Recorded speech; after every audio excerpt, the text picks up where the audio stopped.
It is April 27th and we're in the demonstration net house at Syngenta here in Culiacan.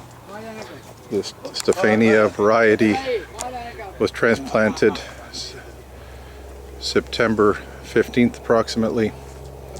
It's now April 26th, so the plants are approximately 8 months old.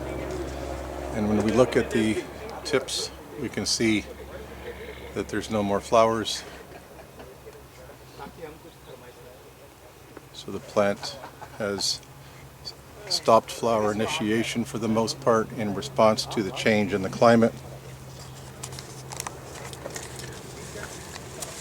And when we look at the fruit, we can see that the fruit is not really crunchy. So the change in the climate in the net house has caused two problems. The first one is no more active flowering, and the second one is that the fruit has become soft.